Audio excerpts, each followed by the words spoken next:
Assalamualaikum warahmatullahi wabarakatuh. Selamat siang, Ibu Nurhayati Siregar, selaku dosen dari Audit Forensik dan Audit Investigasi. Saya Nathanael Simbolon dari kelas AK 703 akan memulai presentasi pada siang hari ini terkait tugas UAS yang diberikan oleh Ibu. Saya izin untuk share screen.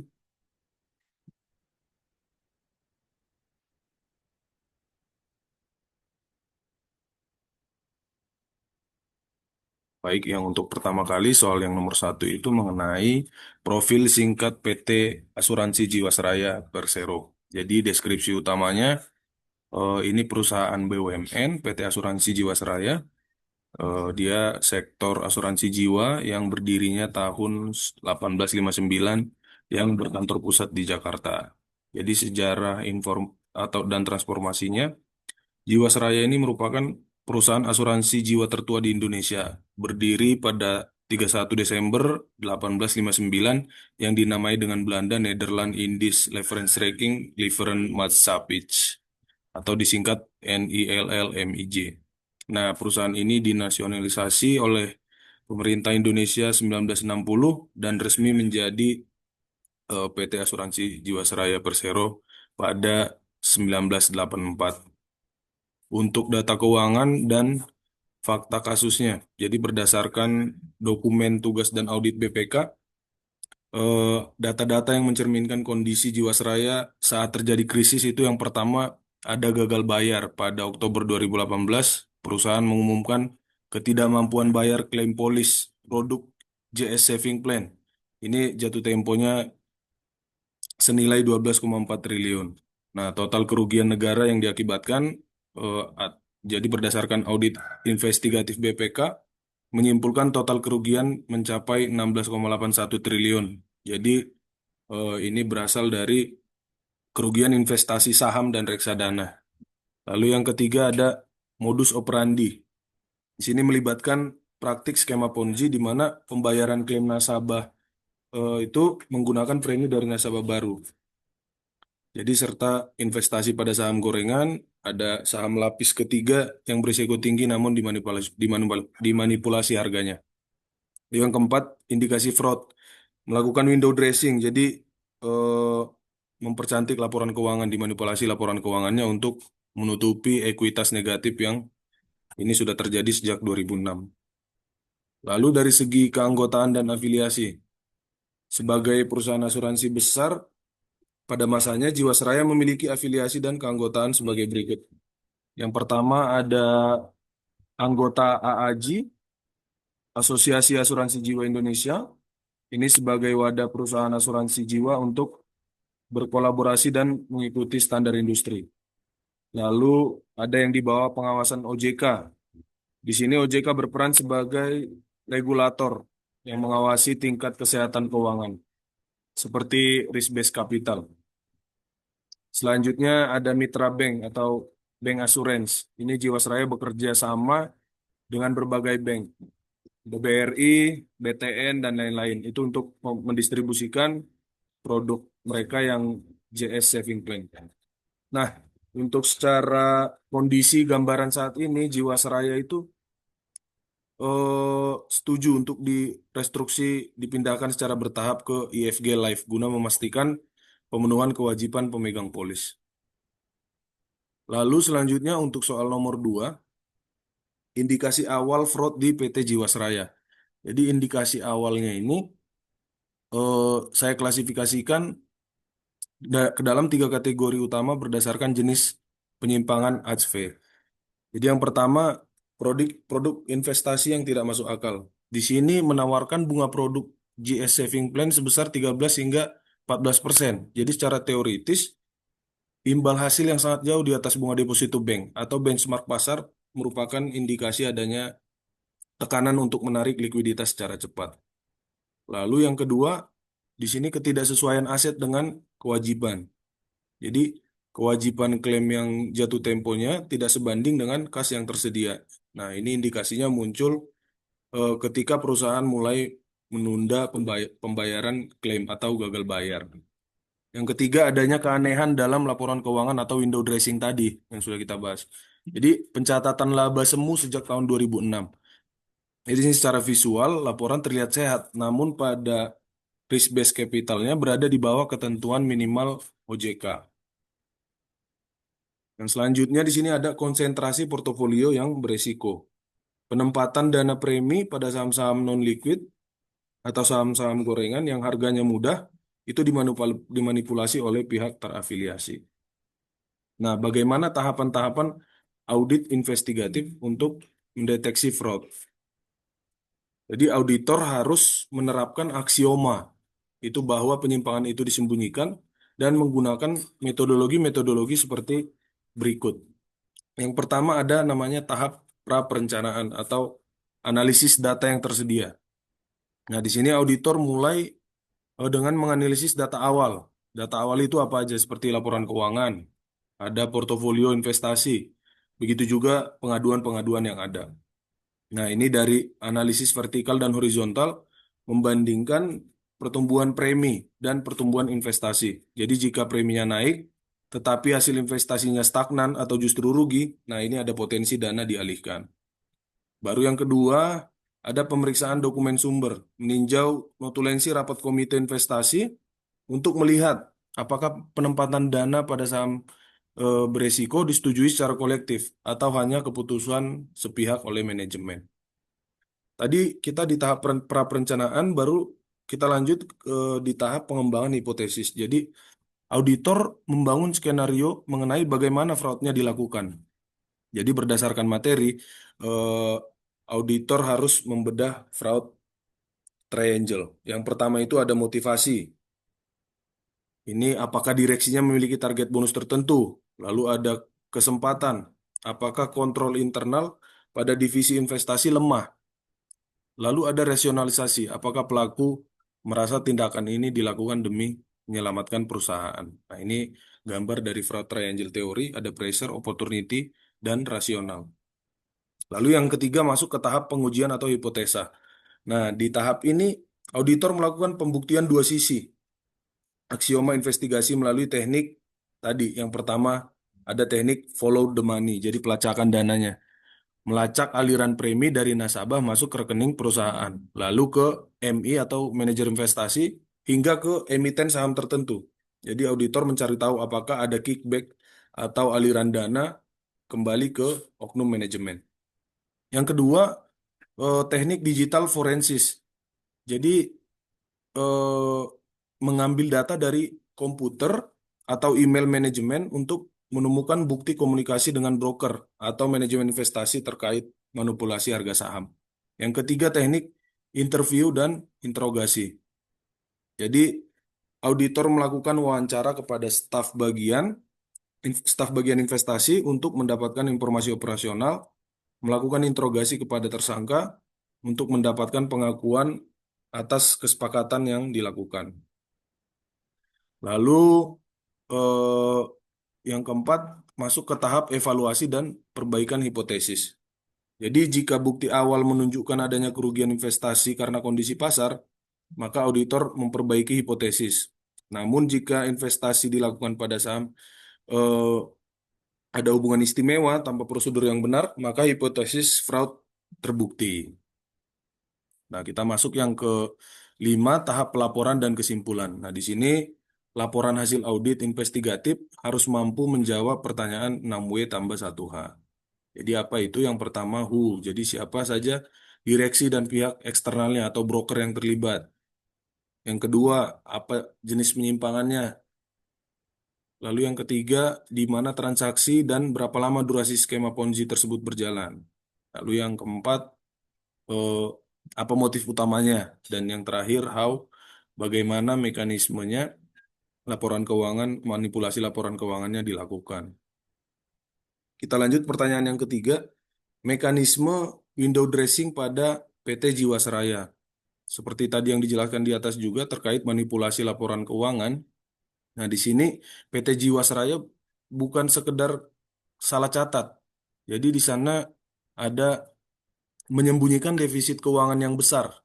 agar perusahaan tetap terlihat solvent atau mampu membayar kewajiban.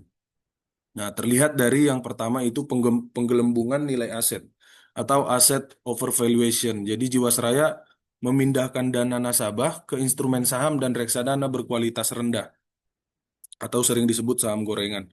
Namun nilai aset tersebut tetap dicatat tinggi dalam laporan keuangan mereka. Jadi perusahaan menempatkan investasi pada saham-saham seperti BJBR, PP Pro, dan SMBR yang harganya dimanipulasi melalui kesepakatan dengan broker. Nah, muncul audit BPK menemukan bahwa total investasi saham ini 5,7 triliun. Jadi sebanyak 95% ditempatkan pada saham-saham yang tidak liquid dan berisiko tinggi. Jadi hal ini membuat aset di neraca terlihat besar, tetapi secara real aset tersebut sulit dijual atau nilainya jauh di bawah harga perolehan. Yang kedua terlihat dari pencatatan laba semu atau pseudo profit. Jadi manajemen menciptakan kesan bahwa perusahaan meraup untung untuk menutupi ekuitas negatif yang sebenarnya sudah terjadi sejak lama. Jadi pada laporan keuangan tahun 2017, Jiwasraya mengumumkan perolehan laba sebesar 2,4 triliun. Nah, namun setelah dilakukan audit ulang, restatement oleh kantor akuntan publik yang independen dan investigasi BPK, ditemukan bahwa laba tersebut adalah palsu. Jadi perusahaan sebenarnya mengalami kerugian karena cadangan yang dibentuk jauh lebih kecil dari yang seharusnya. Jadi jika cadangan teknis dihitung benar, perusahaan sudah dinyatakan pilot secara teknis sejak tahun tersebut. Yang ketiga, manipulasi cadangan teknis atau under provisioning. Nah, di sini berdasarkan standar akuntansi, perusahaan wajib menyisihkan cadangan untuk membayar klaim masa depan. Jadi Jiwasraya sengaja mengecilkan angka cadangan ini. Nah, manajemen melakukan undercutting pada nilai cadangan teknis agar beban perusahaan terlihat rendah, sehingga selisihnya bisa diakui sebagai laba di laporan laba rugi. Praktik ini menjadi menutupi fakta bahwa perusahaan memiliki ekuitas negatif sebesar 23,9 triliun pada akhir 2018. Jadi tanpa memanipulasi ini, Jiwasraya tidak akan memenuhi syarat RBC minimal 120% yang ditetapkan oleh OJK. Lalu yang keempat, terlihat dari skema pengalihan reksadana penyertaan terbatas atau RDPT. Untuk menyembunyikan kerugian investasi langsung di saham, Jiwasraya mengalihkan kepemilikan saham buruknya ke dalam instrumen reksadana yang tadi saham-saham gorengan tersebut. Nah, di sini ditemukan aliran dana ke 13 manajer investasi yang mengelola reksadana tersebut. Jadi hal ini bertujuan agar kerugian eh, impairment tidak langsung terlihat di laporan keuangan tahunan. Lalu apa saja dampak-dampaknya terhadap stakeholder? Yang pertama terhadap nasabah atau calon nasabah. Jadi di sini nasabah terus menempatkan dana untuk memperpanjang polis. Ada juga yang memperpanjang polis seperti produk GS Saving Plan. Nah, ini pasti tergiur oleh bunga tadi. Bunganya 13-14%. Nah, ini didukung oleh laporan keuangan yang terlihat laba juga. Nah, di sini jika nasabah mengetahui kondisi realnya, ekuitas negatif, mereka tidak akan mengambil risiko. Nah, akibatnya 17.000 nasabah terjebak dalam gagal bayar sebesar 12,4 triliun. Yang kedua, dampaknya kepada pemerintah sebagai pemegang saham, Kementerian BUMN. Pemerintah menunda langkah restrukturisasi atau penyelamatan atau bailout.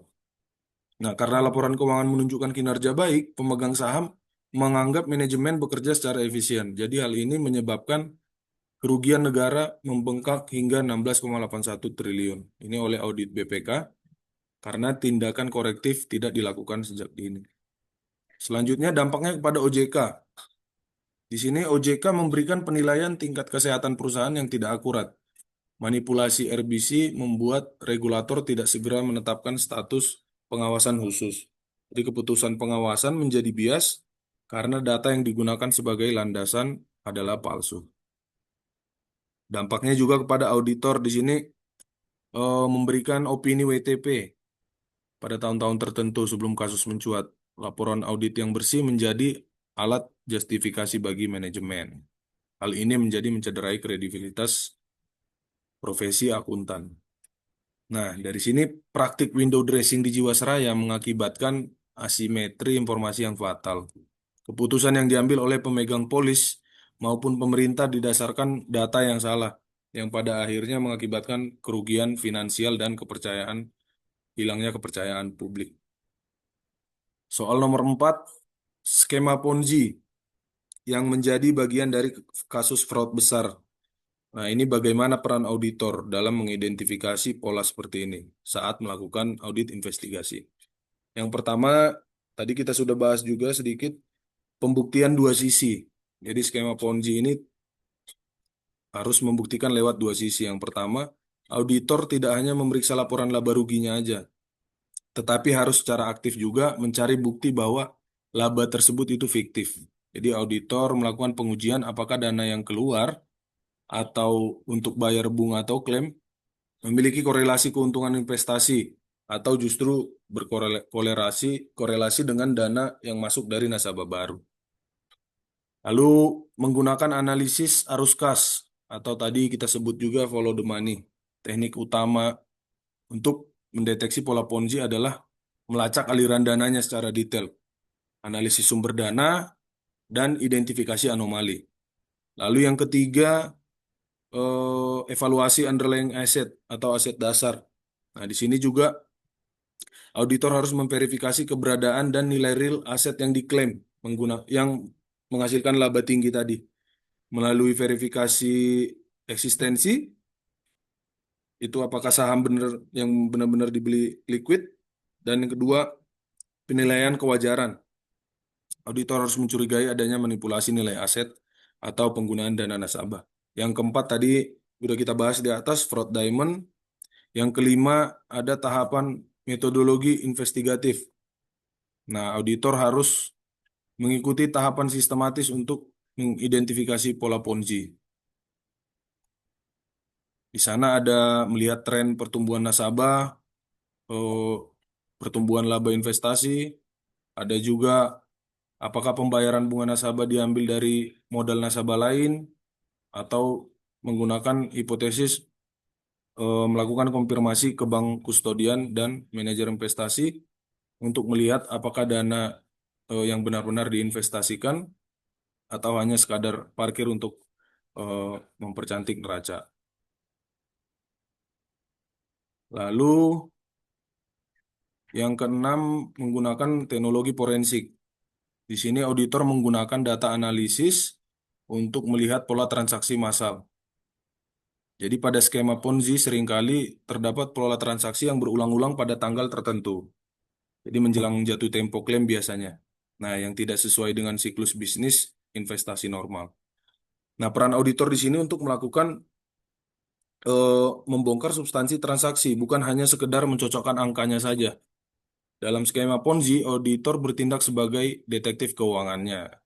Nah, di sini membuktikan bahwa yang dilaporkan hanyalah rotasi uang antar nasabah yang dibungkus dengan laporan keuangan yang dimanipulasi. Selanjutnya untuk soal nomor 5, bagaimana kolusi antara manajemen perusahaan dan pihak eksternal, seperti manajer investasi. Bagaimana kolusinya dapat mempersulit proses audit investigasi. Jadi di sini kolusi antara manajer internal dan manajer investasi itu menciptakan lapisan pelindung yang membuat kecurangan sulit dideteksi melalui prosedur audit standar. Jadi di sini penciptaan bukti formal yang palsu, konfirmasi eksternal yang bias. Nah, lalu ada penyembunyian aliran dana, round tripping, ada penghitungan nilai wajar yang dimanipulasi juga. Nah, bagaimana strategi komprehensif mengatasi kolusi tersebut? Tadi kembali lagi ke penerapan aksioma atau pembuktian dua sisi. Jadi auditor wajib mencari bukti yang mendukung bahwa penyimpangan tidak terjadi sekaligus, bukti yang mendukung penyimpangannya seperti apa. Nah, jika tidak ditemukan ketidakkonsistenan antara narasi manajemen dan data pasar real, maka kolusi mulai terungkap. Lalu yang kedua ada follow the money juga, analisis rekening kustodian dan analisis hubungan istimewa. Lalu ada juga undercover operation dan informan, penggunaan confidential source atau sumber rahasia. Ini seperti whistleblowing system dan interview dan interogasi. Lalu yang keempat menggunakan digital forensik dan e-discovery.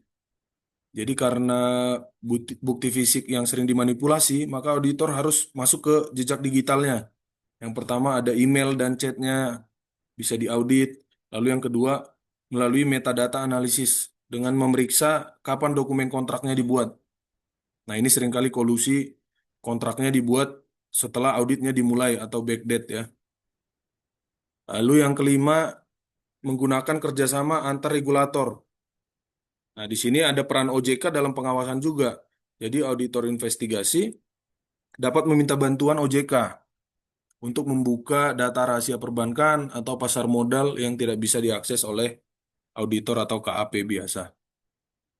Selanjutnya, soal nomor 6, modus operandi yang melibatkan investasi di saham gorengan sangat merugikan nasabah. Bagaimana teknik audit investigasi dapat digunakan untuk melacak alur dana yang salah alokasi? Tadi udah beberapa kali dibahas juga, teknik yang paling utama itu adalah follow the money, analisis aliran dana. Jadi ini untuk melacak perpindahan aset dari sumbernya hingga ke ujung penggunaannya. Jadi di sana ada penelusuran arus kas, analisis rekening kustodian, ada juga identifikasi aliran balik atau kickback. Nah, yang kedua tadi sama juga pembuktian dua sisi atau aksioma. Sisi satunya memperoleh bukti yang mendukung, kayak harga beli saham di atas harga wajar. Lalu sisi keduanya membuktikan bahwa penyimpangannya tidak terjadi. Gitu. Lalu yang ketiga, analisis hubungan istimewa atau afiliasi. Di sini dipetakan apa keterkaitannya dengan direksi, manajer investasi, dan emiten atau perusahaan penerbit saham. Lalu ada juga digital forensik dan e-discovery, mengambil data dari email, alat komunikasi, untuk melihat kapan saham ini dibeli. Nah, lalu yang selanjutnya, tahapan metodologi investigasi. Jadi melihat portofolio, menganalisis datanya, lalu mengembangkan hipotesisnya, dan menguji dan memperbaiki hipotesa. Lalu yang kelima, analisis penyimpangan harga atau di markup, price and volume analisisnya. Di sini auditor membedah pergerakan harga saham pada periode tertentu. Jadi jika naik signifikan sebelum Jiwasraya membeli dan jatuh setelah dana masuk, itu merupakan indikasi kuat modus pom saham. Lalu ada juga pemeriksaan nilai wajar, membandingkan nilai buku dalam laporan keuangan dengan nilai harga pasar real. Yang keenam, ada teknik interview dan interogasi juga. Jadi interview kepada staf operasional dan interogasi kepada tersangka. Nah, teknik-teknik audit investigasi dalam melacak dana saham gorengan ini menggabungkan kemampuan analisis data keuangan, pemahaman mekanisme pasar modal, dan penggunaan teknologi forensik. Jadi tujuannya untuk membuktikan adanya niat jahat atau mens rea dan kerugian bagi nasabah serta negara. Soal nomor 7. Berdasarkan kasus Jiwasraya, apa peran teknologi forensik dalam membantu auditor menemukan bukti fraud yang dilakukan melalui pengelolaan investasi? Yang pertama, menganalisis data yang besar. Jadi pada kasus ini melibatkan jutaan transaksi saham dan reksadana selama bertahun-tahun. Jadi auditor menggunakan teknologi forensik. Itu untuk apa aja? Yang pertama, mengidentifikasi perdagangan saham. Nah ini teknologi ini melacak volume perdagangan yang dimanipulasi. Lalu yang kedua, digunakan untuk analisis hubungan antar entitas. Jadi memetakan hubungan antar Jiwasraya dengan 13 manajemen investasi serta broker.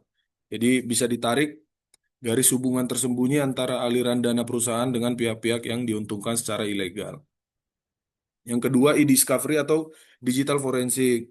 Nah, di sini pemulihan data recovery, dan mencari bukti niat jahat.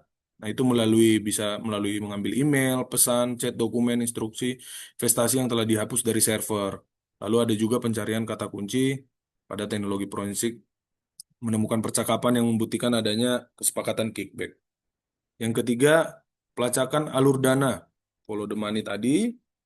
Lalu ada juga audit log dan metadata analisis. Ini menggunakan pertanyaan 6W tambah 1H. Lalu ada juga keutuhan bukti digital atau chain of custody. Di sini agar hasil auditnya dapat diterima di pengadilan atau litigasi, nah bukti digital harus diambil dengan prosedur forensik yang benar.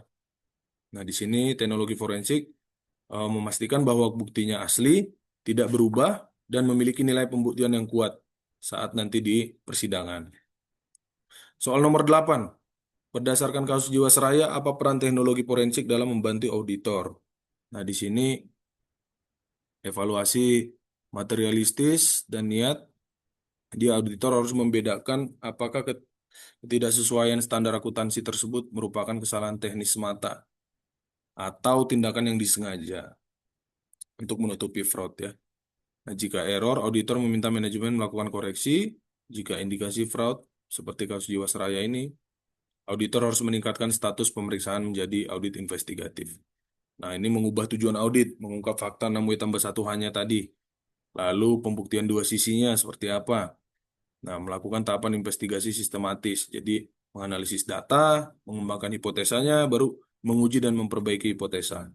Pengumpulan bukti untuk litigasi, lalu pelaporan dan tindak lanjut. Jadi di sini hasil audit investigatifnya tidak hanya di meja manajemen, melainkan sampai ke lembaga perwakilan. Nah, jika auditornya BPK, maka disampaikan pada DPR atau DPRD. Nah, jika ditemukan unsur pidana, maka kepada APH atau aparat penegak hukum.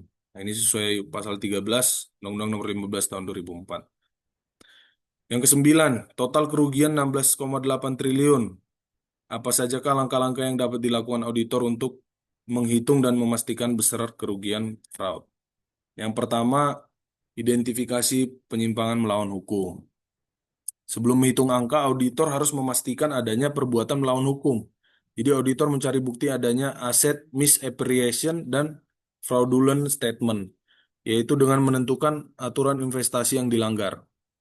Misalnya, melampaui batas maksimum penempatan saham tertentu, atau investasi pada saham yang tidak liquid tanpa analisa resiko. Yang kedua, menentukan metode penghitungan kerugian.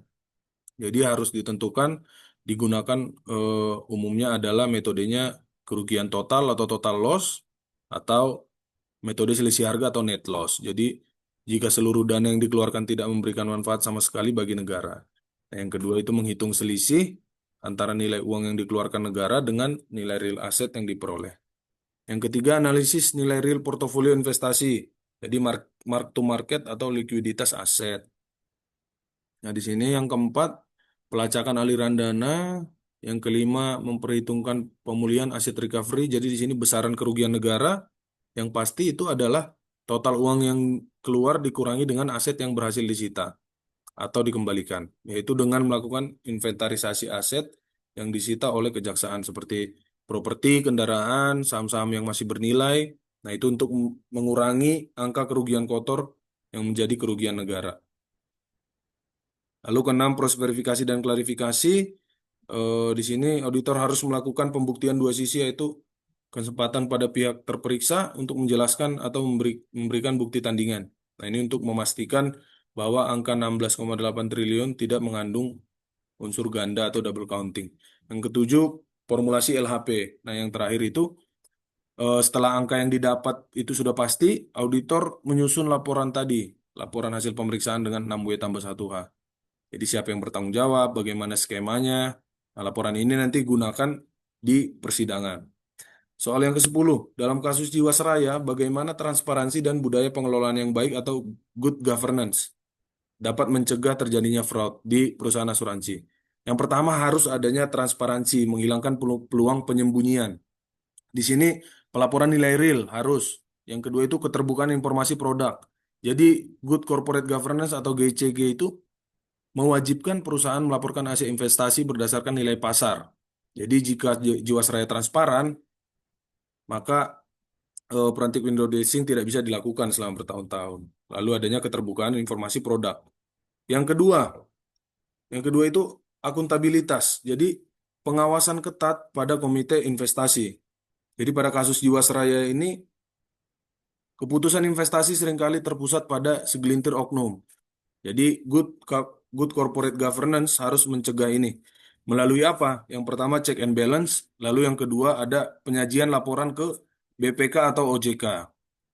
Lalu yang ketiga budaya pengelolaan yang harus dilakukan itu tone at the top atau mengatasi fraud diamond. Jadi dari empat penyebab penyimpangan ada motivasi, kesempatan, rasionalisasi, dan kemampuan. Nah, budaya GCG ini bekerja pada aspek rasionalisasi. Jadi yang pertama integritas kepemimpinan, lalu yang kedua ada whistleblowing system. Nah, yang keempat dari independensi atau menghindari kolusi dengan pihak luar. Di sini GCG menekankan pentingnya independen dari tekanan pihak manapun. Jadi harus ada seleksi manajer investasi. Jadi pemilihan 13 manajer investasi pada Jiwasraya ini harusnya dilakukan secara objektif berdasarkan rekam jejak, bukan hanya karena kolusi atau kickback tadi. Lalu ada peran komite audit juga. Di sini mempertanyakan harus mengapa laba perusahaan terlihat besar padahal likuiditasnya macet. Yang kelima, responsibilitas atau kepatuhan terhadap regulasi. Jadi di sini harus ada kepatuhan batas investasi dan tanggung jawab hukum. Nah, mematuhi aturan OJK mengenai batas penempatan dana pada satu jenis instrumen saham. Jadi agar risikonya terdistribusi. Lalu ada tanggung jawab hukum juga. Jadi manajemen sadar bahwa setiap penyimpangan akan berujung pada pertanggungjawaban pidana dan kerugian negara. Nah, jadi fraud di Jiwasraya terjadi karena runtuhnya pilar GCG, terutama transparansi dan akuntabilitas. Jadi jika GCG Good Corporate Governance diterapkan secara substantif, bukan hanya formalitas, maka kesempatan untuk melakukan korupsi dan manipulasi laporan keuangan akan tertutup oleh sistem pengawasan yang saling mengunci. Pertanyaan terakhir nomor 11, apa peran OJK dalam pengawasan terhadap perusahaan seperti Jiwasraya? Dan bagaimana auditor investigasi dapat bekerja sama dengan regulator untuk mengungkapkan fraud? Peran OJK yang pertama, eh, peran sebagai regulator dan pengawas, supervisory, yang memiliki wewenang penuh atas lembaga jasa keuangan. Peran OJK yang pertama yaitu pengawasan offsite. Nah, ini pengawasan terhadap analisis laporan, yaitu memantau laporan keuangan berkala untuk melihat tingkat kesehatan perusahaannya, tadi terkait risk-based capitalnya atau RBC. Nah, pada kasus ini OJK seharusnya mendeteksi ketika RBC berada di bawah ketentuan minimal, yaitu 120%. Lalu OJK juga berperan mengawasi on-site, pemeriksaan langsung, dengan melakukan pemeriksaan rutin sewaktu-waktu ke kantor perusahaan untuk memverifikasi kebenaran data lapangan termasuk portofolio investasi di saham dan reksadana.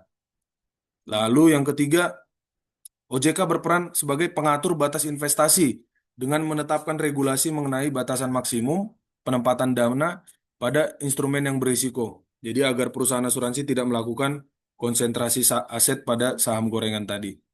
Lalu yang keempat ada pemberian sanksi administrasi, mulai dari peringatan tertulis, pembatasan kegiatan usaha atau PKU, hingga pencabutan izin usaha jika tidak ditemukan pelanggaran berat.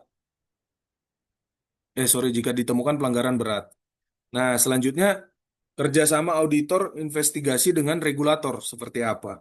Jadi BPK atau KAP spesialis dan regulator atau OJK harus bekerja sinergi. Bentuk kerjasamanya seperti apa? Yang pertama data sharing. Itu auditor investigasi memiliki keterbatasan akses pada data perbankan, transaksi pasar, itu kan rahasia. Nah, maka OJK dapat memfasilitasinya untuk melakukan pengecekan mutasi rekening atau bank kustodian dari broker atau bank kustodian. Nah, ini tekniknya seperti follow the money tadi. Yang kedua, penguatan bukti untuk litigasi. Jadi temuan auditor investigasi mengenai besaran kerugian negara ini menjadi dasar OJK dan kejaksaan untuk menjatuhkan tuntutan pidana. Jadi OJK memberikan payung regulasi, sementara auditor memberikan bukti teknis akuntansinya. Yang ketiga, joint investigation. Untuk kasus besar seperti Jiwasraya, ini melibatkan manipulasi pasar modal. Jadi auditor investigasi bekerja sama dengan penyidik pegawai negeri sipil di OJK untuk melakukan digital forensik terhadap server perusahaannya. Nah, kolaborasi ini memastikan bahwa Bukti digital diambil dengan prosedur hukum yang sah atau chain of custody. Yang keempat, pendeteksi dini untuk early warning system melalui early warning system. Jadi auditor investigasi yang menemukan pola fraud di satu perusahaan dapat memberikan masukan kepada OJK untuk memperketat regulasi secara industri. Nah, ini upaya preventif agar skema serupa tidak terulang di perusahaan lain. Lalu sinergi dalam mengungkap fraud. Nah, ini menggunakan tadi 6W tambah 1H, kerjasama. Biasanya itu yang pertama who, siapa aktor intelektual di balik investasi fiktifnya. Nah, ini OJK memiliki data pemilik manfaat atau beneficial owner. Lalu how, bagaimana sistem pengendalian internal dilewati. Lalu berapa nilai pasti kerugiannya.